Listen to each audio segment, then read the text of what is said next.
It's just wonderful to be here, and I look forward to particularly to taking your questions. So I will try to keep my remarks as brief as possible because I do need to move on at 9:30 to a meeting up back at American University. But it is always a great pleasure to be part of this colloquium, and just looking at the schedule, it's just tremendous the opportunities that you have while you're here in D.C. To do this. And so my job is to lay out some of the themes in American foreign policy that I think are important.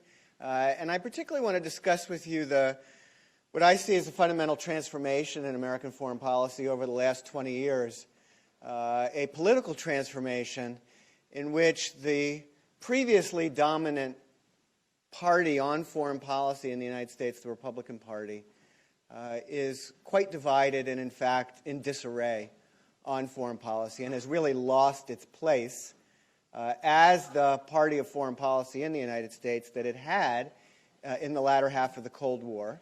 And the Democratic Party, which during the end of the Cold War was seen as incapable of conducting the foreign policy and national security policy of the United States, is now the dominant foreign policy national security party. This is really quite a major transformation, and it's important for thinking about how the United States interacts with the rest of the world, and particularly in U.S.-China relations.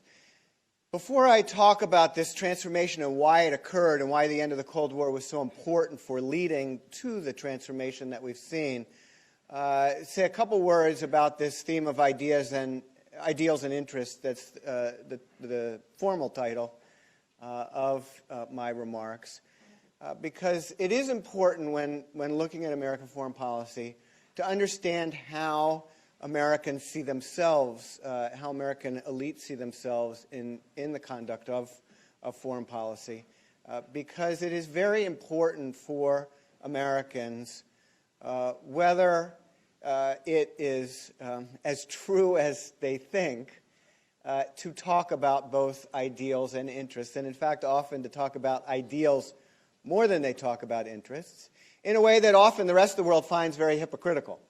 The United States talks a lot about ideals, and then it doesn't live up to them, and then people say, look, you're violating your stated ideals, and the United States seems very hypocritical. So why is that? Well, for the United States, this self-image as a very exceptional, special country, leader of the democratic community, champion of freedom and democracy, is a very central aspect of U.S. foreign policy and has been so during the entire time that the United States has been a global power. So if you look back over the past 100 years or so, with the emergence of the United States as a global power, it wasn't just the United States having military and economic power and then acting on what it saw as those interests, but acting in the pursuit of these ideals of economic and political freedom, human rights, support for human rights. And we see this from Woodrow Wilson and his idea about making the world safe for democracy, all the way up through George W. Bush and his second inaugural address, and the goal of ending tyranny in our world. This is a critical theme that runs through American foreign policy. I'll come back to President Obama in a moment, but it's very important in the way that the United States talks about foreign policy and the way in which Americans see themselves. The United States leaders and public typically aren't as comfortable as people are in other countries just talking about the national interest and why the United States should pursue particular policies with respect to the national interest. There's always this overlay, and you see this in presidential speeches and remarks, President Obama's remarks on the use of drones, the unmanned aerial vehicles that have been used so much in the war against terrorists. In his speech on drones recently, same types of themes about the nature of the United States and what it stands for. All right, so how does that translate as we think about this transformation that I mentioned at the beginning of the politics of American foreign policy? If you go back to the second half of the Cold War, really the period from the late 60s up until the end of the Cold War in 1989, there was no question that the dominant political party on foreign policy and national security was the Republican Party. And in fact, between 1968 and the end of the Cold War, the only Democrat who was elected president was President Jimmy Carter. He was elected for one term. And he was elected largely because of the Watergate scandal that had brought President Nixon down and had led to significant problems politically for the Republican Party. And Carter came into office but was defeated when he ran for re-election in 1980 by Ronald Reagan, who in fact ran in large part on a theme that he would renew American strength and that he would rebuild particularly American military strength in order for the United States to be able to combat the threat posed by the Soviet Union. And the important thing for the Republican Party during the second half of the Cold War was that, because political parties always are made up of different coalitions, and it's always a rather challenging task to bring different groups of any political party together, but the Republican Party was unified around the theme of anti-communism. And as long as that threat from the Soviet Union existed, then it was very easy to hold the Republican Party together. Everyone in the party believed in the importance of combating the Soviet Union. And the American people believed in that period that the Republican Party was best equipped to handle the threat posed by the Soviet Union. The problem for the Republican Party was that when communism collapsed between 1989 and 1991, when the Soviet Union itself fell apart in 1991, because anti-communism was the glue that had held the Republican Party together, without communism, there was no glue. And so the Republican Party immediately, in 1989, divided. And it divided along this spectrum in terms of ideals and interests. So you had different wings of the party that emerged after 1989. At that time, the group of Republicans who were in power in the United States in the executive branch, President George H.W. Bush, National Security Advisor Brent Scowcroft, Secretary of State James Baker, these were all people who were very traditional Republican conservatives, what we would in the United States refer to as realists. They were very pragmatic in their approach to foreign policy, believed very strongly in the United States leadership, believed very strongly that the United States should lead through international institutions. President George H.W. Bush is the only American president who's also served as ambassador to the United Nations and believed very strongly in the importance of the United Nations, as long as the United States was leading the United Nations, and a view that foreign policy was about relations among the great powers. Relations between the United States and China were central to George H.W. Bush, as was managing the relationship with the Soviet Union and the end of the Cold War, but really not interested in any real new missions for the United States after the end of the Cold War, but an active, engaged, traditional conservative American foreign policy.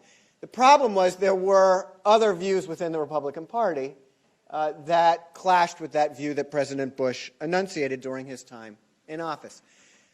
You had one group that largely was important on Capitol Hill, but also had a champion in a rather unusual figure, a television commentator named Pat Buchanan, who ran for president against George H.W. Bush in 1992, and in the Republican primaries did extremely well at the beginning of that campaign, getting almost 40% of the vote in the in the New Hampshire primary, which against the sitting president is extremely difficult to do, especially if you're not a politician.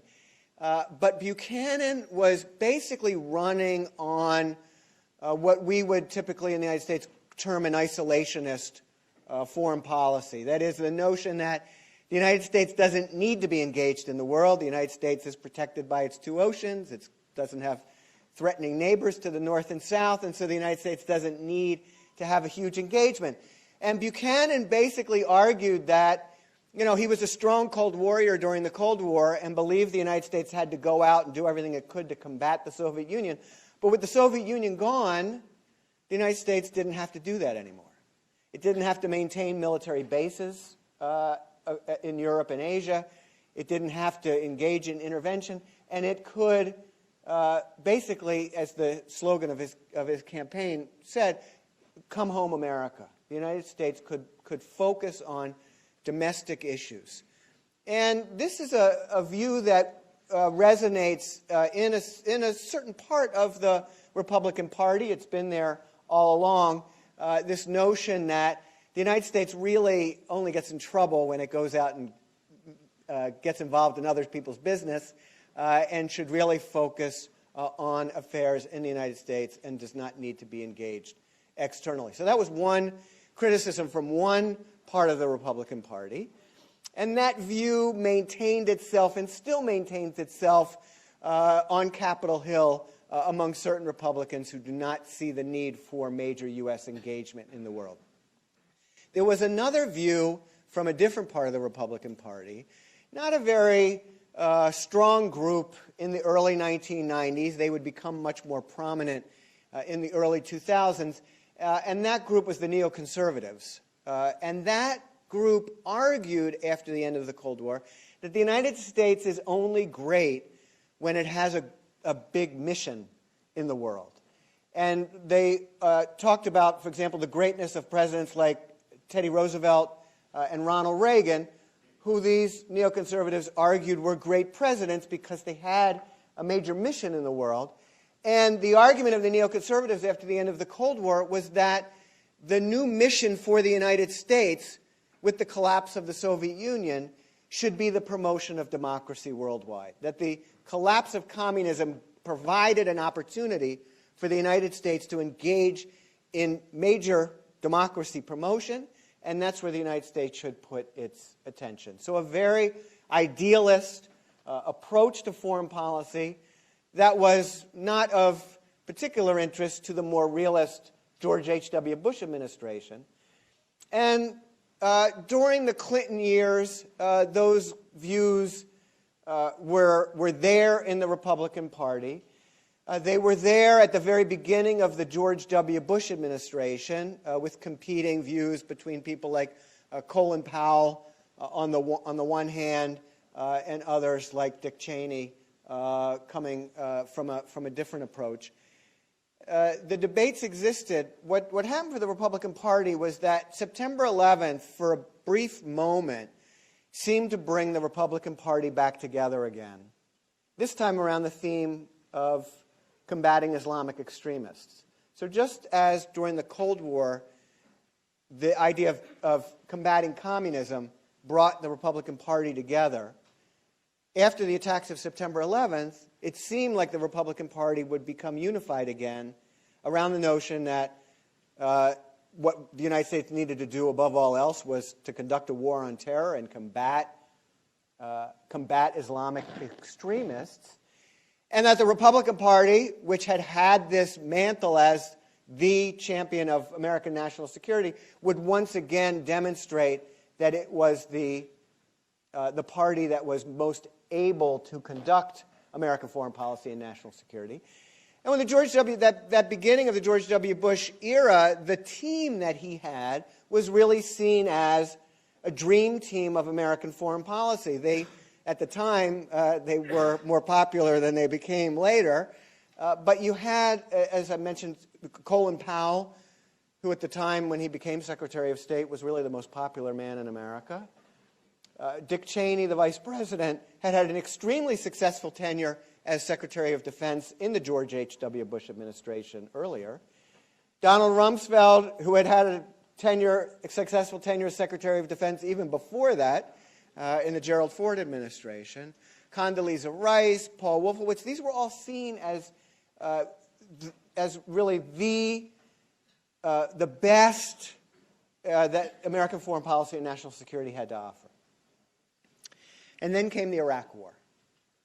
And the Iraq War was a real turning point for the United States and for the Republican Party yet again, because the divisions that had emerged after the end of the Cold War really emerged in full force with the Iraq War. Those traditional realists who I mentioned, the George H.W. Bush types, did not support going to war in Iraq because they argued that it wasn't in American national security interests. They argued that there was no reason for the United States to invade Iraq and create the havoc that ensued, including issues related to the balance of power in the region between Iraq and Iran. And they blamed the neoconservatives for the Iraq War and argued that the neoconservatives got carried away by their focus on democracy promotion and getting rid of evil dictators like Saddam Hussein. And so when the war in Iraq went badly, those splits within the Republican Party reemerged again. And those splits continue today, partly because the Republicans have not been able to win back the White House, but also because of the nature of the two candidates who have run for office, for president, since George W. Bush. John McCain and Mitt Romney. John McCain, national security hero, but he ran the campaign for president, and then once that campaign was over, he was no longer a major figure within the Republican Party. Obviously, he still maintains his role as an important senator on Capitol Hill, but he's not a leader of the party. He's not somebody who's going to bring the party together.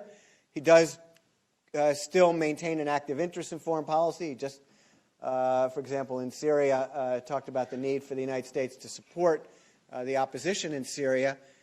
But once his campaign was over, he wasn't going to be the leader of the Republican Party. And then you had a candidate in this past election, Mitt Romney, who, again, once the election's over, you read about Mitt Romney today? No. He's not a major figure. So Republicans have no natural person to bring them back together on foreign policy. And going into the 2016 campaign, there's no clear idea about what a Republican foreign policy is and who would be a leader for Republican foreign policy, national security policy. Now, the Democrats. It's been a very interesting 20 years for the Democrats. As I mentioned, toward the end of the Cold War, the Democrats were seen as not capable of managing American foreign policy and national security. And I can't emphasize enough the view that and sort of, I would say the height of this view was during the first Gulf War in 1991, when George H.W. Bush's popularity was at 90%, and he had carried out this incredibly quick campaign, led the international community to remove Iraqi forces from Kuwait. At that moment, there were people who believed that the Democrats would never be able to win the White House again. Now, that's hard to imagine now that we look back over the ensuing 20 years, when it seems like the Republicans aren't going to be able to win the White House.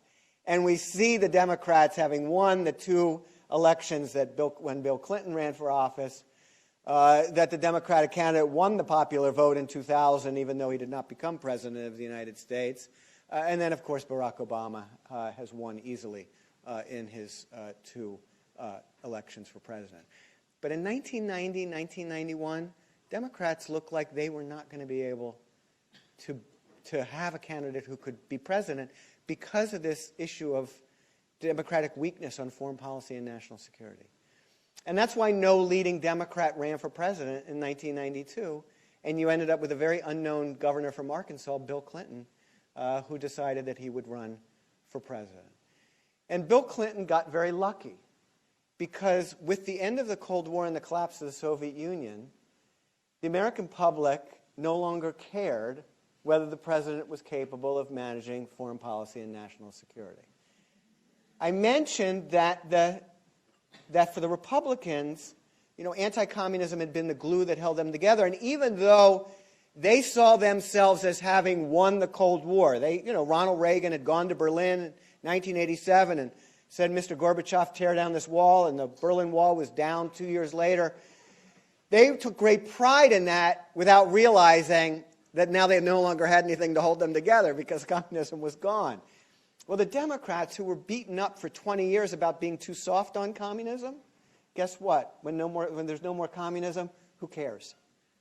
And so Bill Clinton, who had avoided military service in Vietnam, who many Republicans thought was unfit to be commander-in-chief, he won the presidency in 1992.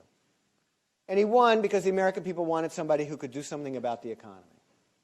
Now, and I would just add to that then that a leading member of Congress spoke to Bill Clinton in December of 1992 after the election, before he had become president, and said to him, you do realize that foreign policy is going to be a major part of what you do.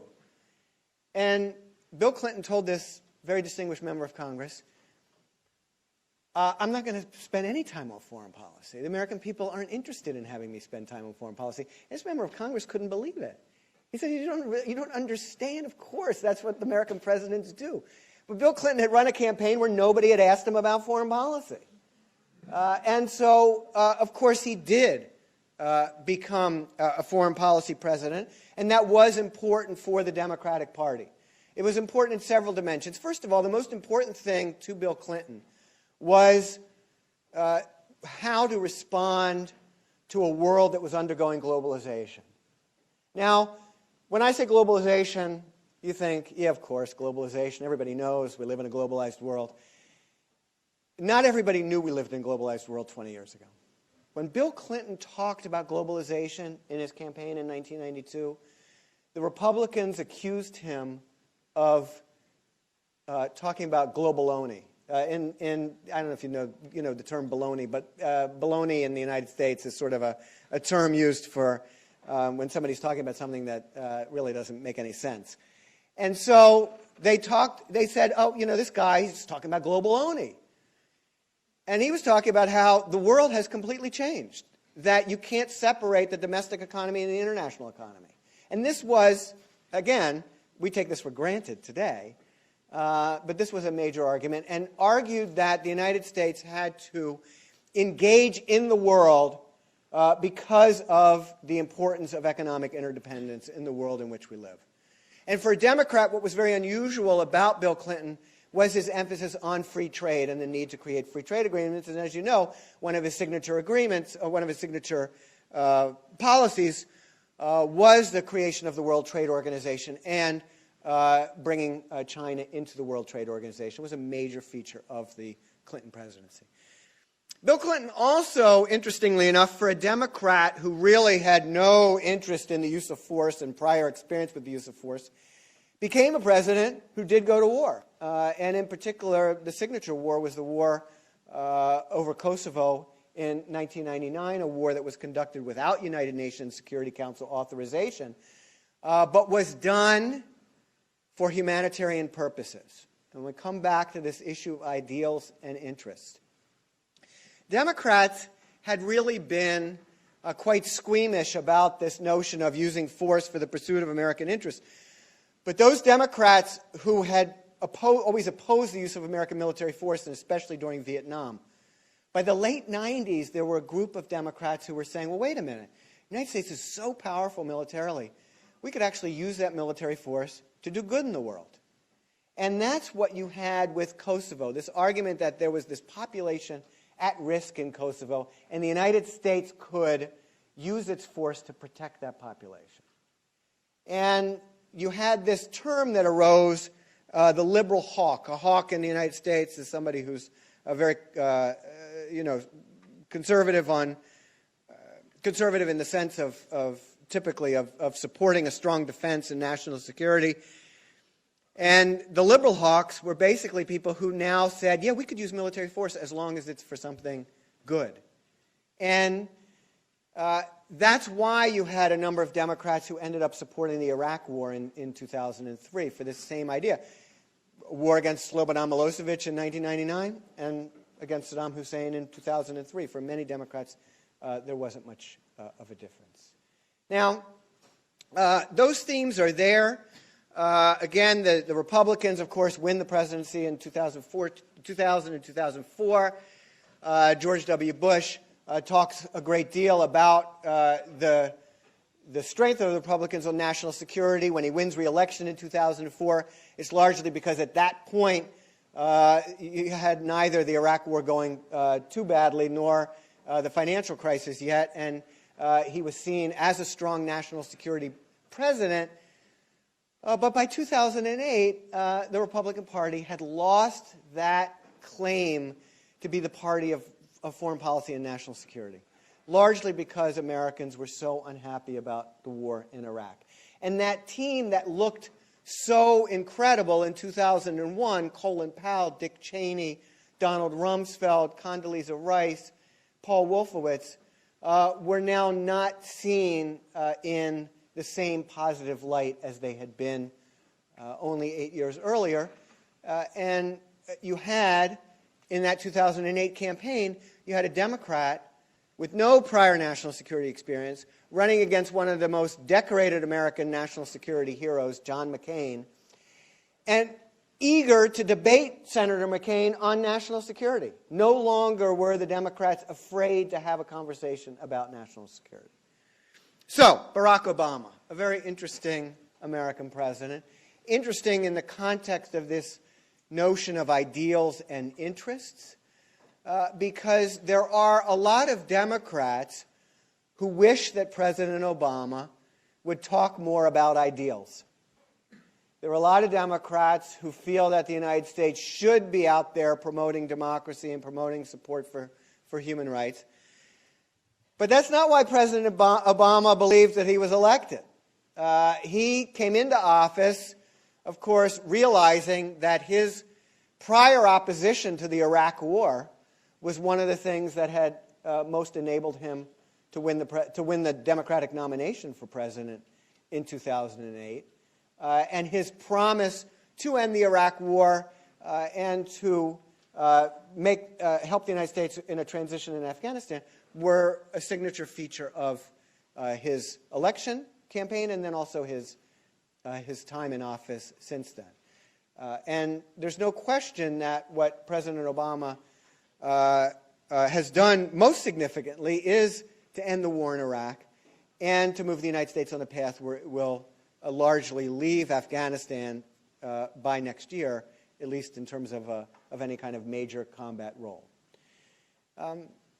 In terms of sort of shifting the debate and thinking about the United States' position in the world, the person that we've discussed today that President Obama seems to respect the most in terms of the type of foreign policy president he would like to be known as is George H.W. Bush, the Republican realist.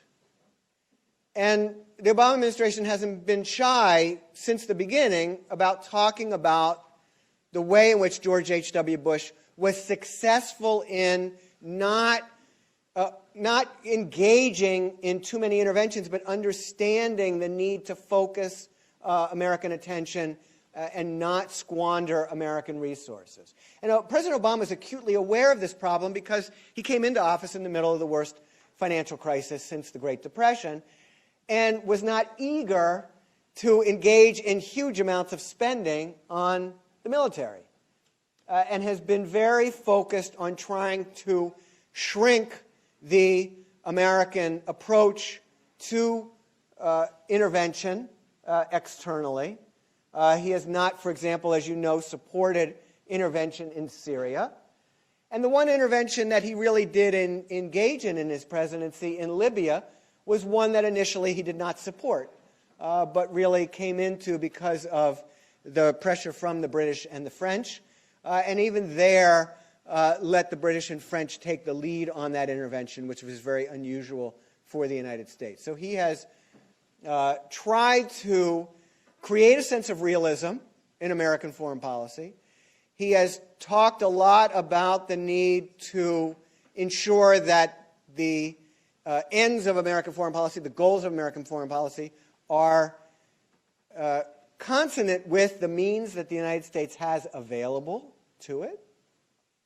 And we see this in, for example, his recent speech this past week on drones, a subject that has been increasingly contentious in the American political debate. This, having people sitting in Arizona or New Mexico, wherever they are, sitting at a computer screen and operating a unmanned aerial vehicle flying above Pakistan and eliminating terrorists or suspected terrorists particularly in Pakistan, but other countries as well.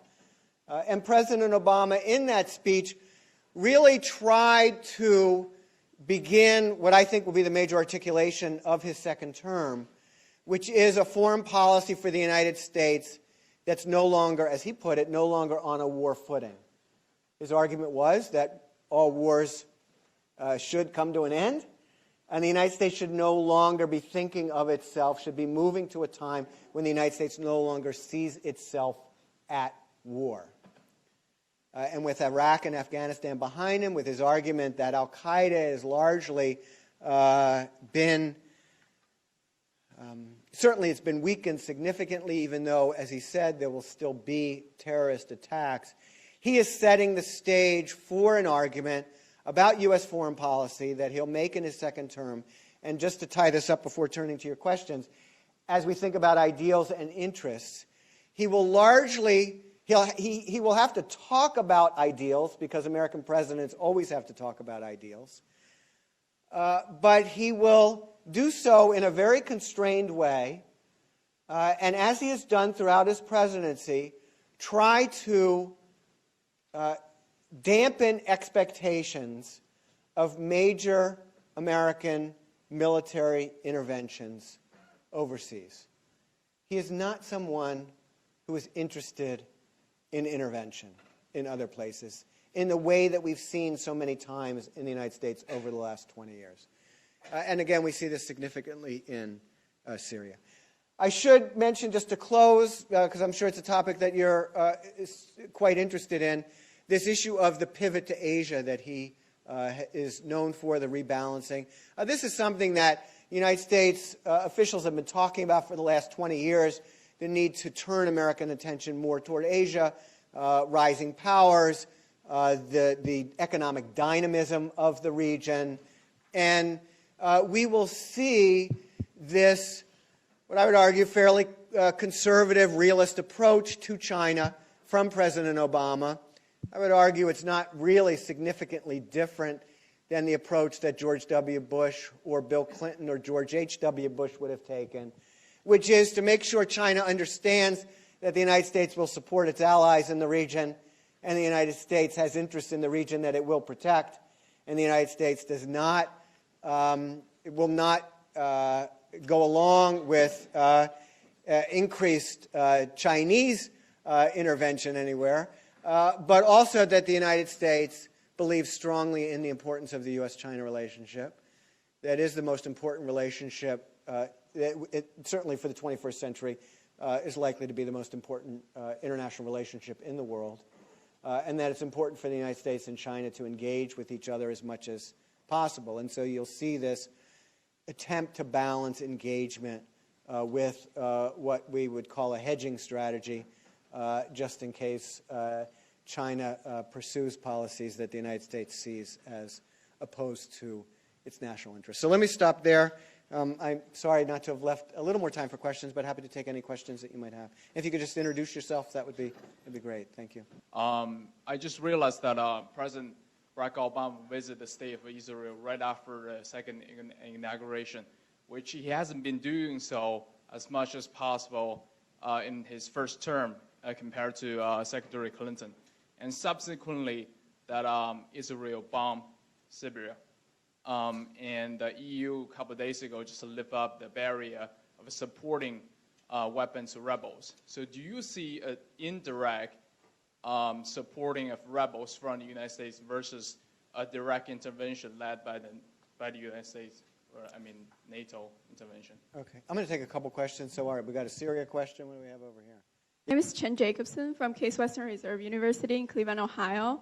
I find your comment really interesting on how, with the changing in economic realities in the United States, how the average American voters probably don't care much about foreign policy anymore, and how they probably want to hear more from their president about economic development rather than promoting American ideals worldwide.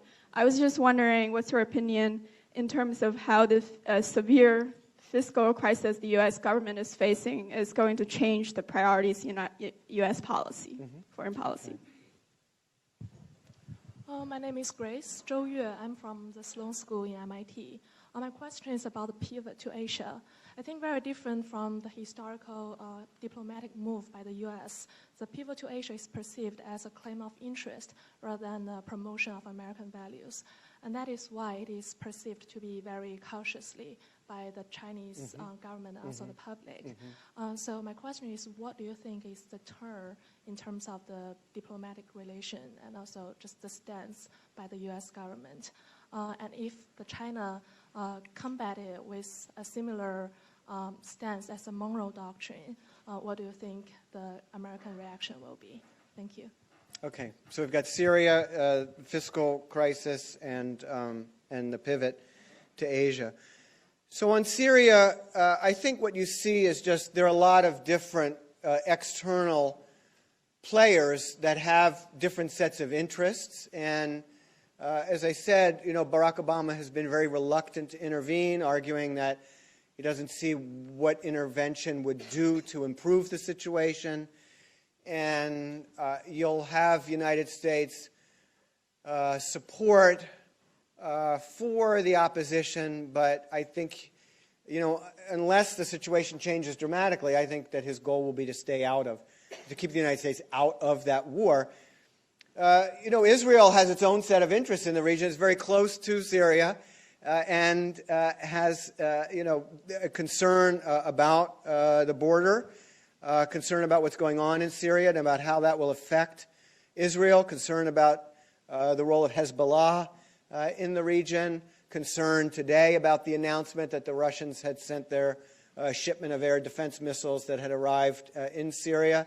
And I think that you will see Israel take whatever action it deems necessary in order to prevent things from harming its national interests. So Israel and the United States are always in close consultation, but I think on these issues, if the Israelis believe that they need to do something in order to protect their national interests, they're going to go ahead and do it. The Europeans, you see a lot of European unhappiness with seeing tens of thousands of people killed in Syria and just wanting to do something to support the opposition, do something to help produce this transition in which an Assad regime would collapse, which doesn't appear imminent, and certainly President Assad has shown no desire to leave the country or end his rule. So I think that from the Obama administration's standpoint, I don't see any huge changes. There's been discussions, of course, about this peace conference that would take place, and I don't really hold out much hope for what that would mean. I think it's just a way of continuing to stall for time.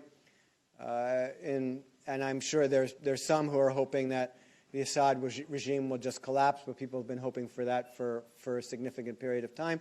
And then the Obama administration is clearly worried about different types of opposition in Syria and how some of the opposition are Islamic extremists who would be opposed to American interests. So it's a very difficult situation. I mean, I'm a proponent of America taking stronger action in Syria, but I don't think the Obama administration wants to do that. In terms of the fiscal crisis,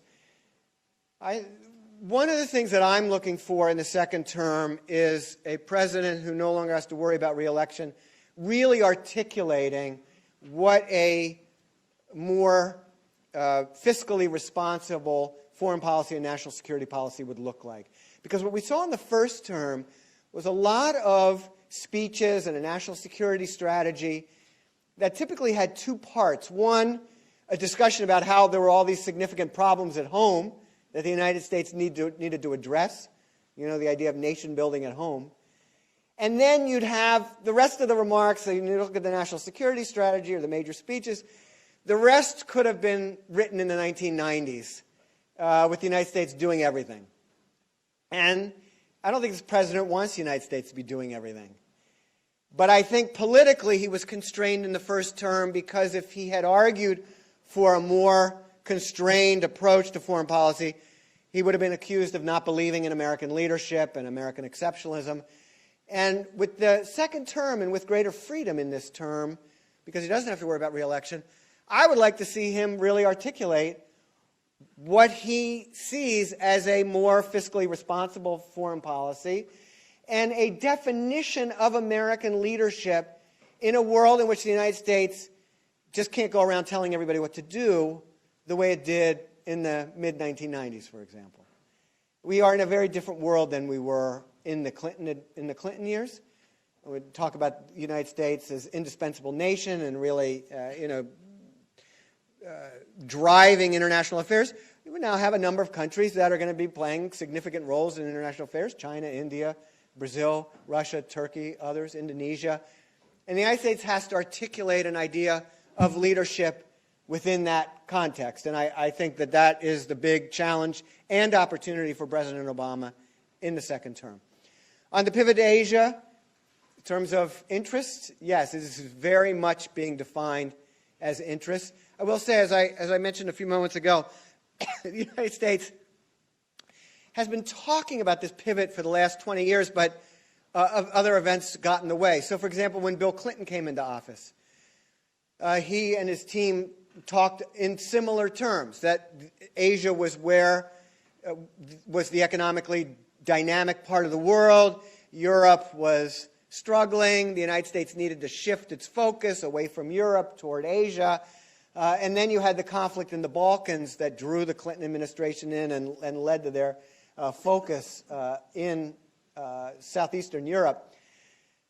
And you had George W. Bush run for office in 2000, and the argument was the Clinton administration paid too much attention to all these different crises, and the Bush administration would understand the need to really focus on the relationship with the great powers.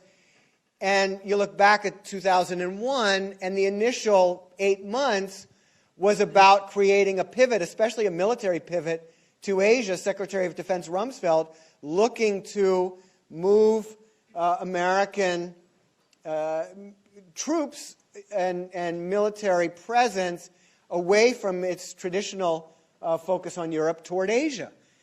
And then September 11th happened. It was probably a good thing for U.S.-China relations, because the United States then focused, of course, heavily on the Middle East. And that whole enterprise that Secretary of Defense Rumsfeld was starting fell by the wayside as the United States focused on Afghanistan and Iraq.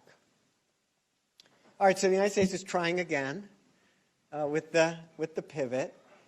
And I think what you see is a sense from the Obama administration, again, as it winds down the presence, American military presence in the broader Middle East, and as the United States does continue to shift attention in terms of military attention away from Europe, which doesn't require military attention, the pivot to Asia is quite natural. The challenge for the United States is creating a policy that doesn't appear to be just a military policy. Because a lot of the early policy that we saw with the pivot all looked like a very military approach. Increased military presence in Australia, discussions about bases elsewhere in the region, reaching out to countries in Southeast Asia. And so I think creating a broader policy that has a whole number of dimensions is going to be very important.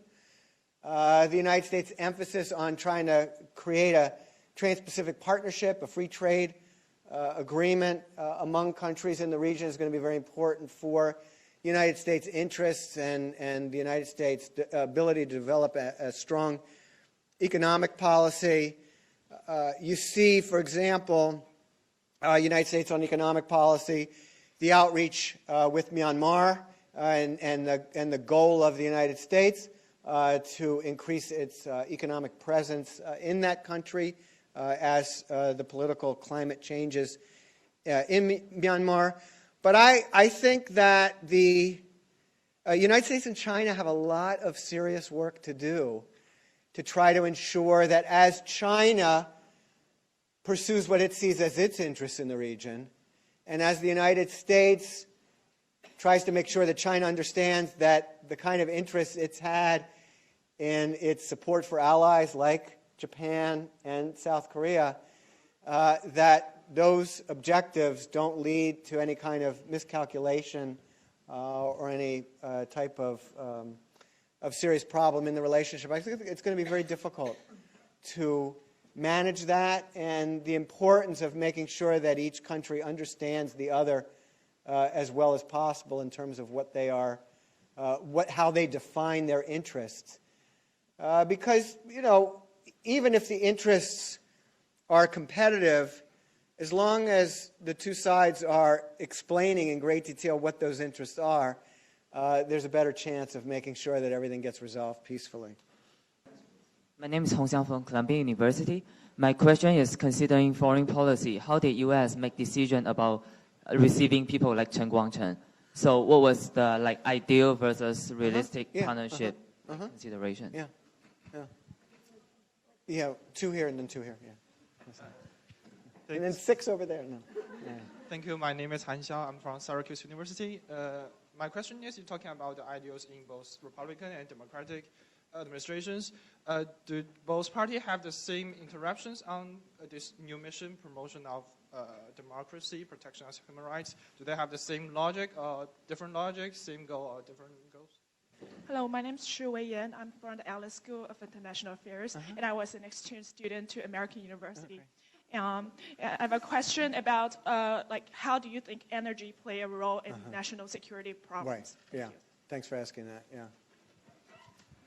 Hi, thanks for being here. I'm a master's student at University of Chicago, majoring in international relations. My question is about U.S. grand strategy. As just you mentioned that Obama administration is orienting its foreign policy. I'm wondering what are the implications for great power politics in the after unipolarity world? Thanks. So on the human rights issues, and we had the particular case in China, I think that, as I mentioned before, this ideal of promotion of democracy, support for human rights, has been there in U.S. foreign policy. Well, you could argue from the beginning, but certainly as the United States has been a global power, it's been a very important aspect of that. When you look back over the past 40 years, it's interesting because when you look on the Republican side, two very realist presidents, Richard Nixon and George H.W. Bush, who really did not spend a lot of time talking about protection of human rights, democracy promotion. I mean, they really saw themselves as much more as realists, as concentrating on the great powers. There's lots of discussions as we have these declassified documents of Richard Nixon in conversations with Leonid Brezhnev in the Soviet Union or Mao Zedong in China, where you really, or with Henry Kissinger talking, where you really see a disdain even for discussing human rights issues. The other side, you have somebody like Ronald Reagan, who talked a lot about these issues, and then, of course, George W. Bush. One of the interesting things about George W. Bush is that because this freedom agenda that he talked about was so prominent, and it was in many Democrats' minds tied to the war in Iraq, in a sense, for many Democrats, led them to the notion that the Democratic Party should become basically more realist and shouldn't be talking a lot about these issues related to democracy and the protection of human rights, which I think long-term is very difficult for the Democratic Party as a party. After all, these are the issues that, for a party that is the progressive party, sees itself as the progressive party of the United States, it's hard if you're the progressive party not to be talking a lot about democracy and human rights. So you go back to Woodrow Wilson and Franklin Roosevelt and Harry Truman, Jimmy Carter, Bill Clinton. And it's a very natural thing. But we've seen this tension in the Obama administration where he, on the one hand, there is the rhetoric in support of democracy and human rights, but there is a concern about the type of actions the United States would or would not take on behalf of democracy and human rights. And again, a real concern about intervention, which is much more restrained than the policy of Bill Clinton. And even I would argue, although Jimmy Carter wasn't a military policy, I mean, the Carter policy on human rights in Latin America was quite an extraordinary policy. In terms of, and I'll just close on this because our next speaker's here, and I do have to unfortunately go off to this meeting at American University, but there was the great power question, and then remind me the question that you had right here. I know you had the great power question. Oh, energy, yes. So energy, this is, I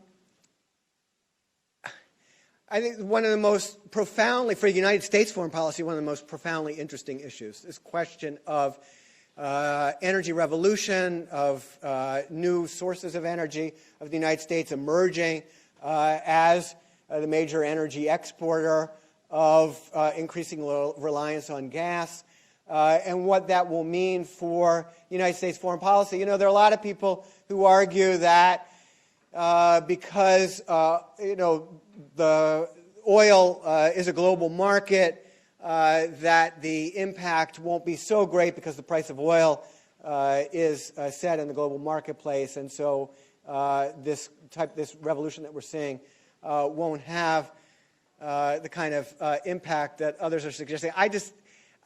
I think that in terms of the way in which the United States thinks about the rest of the world, its relationships with the rest of the world, the way in which other countries now have opportunities, countries like Israel and Japan with opportunities for their own energy supplies that they did not have previously, I think it will have a profound effect on the United States' relationships with both allies and other countries that it has been quite dependent upon, such as Saudi Arabia.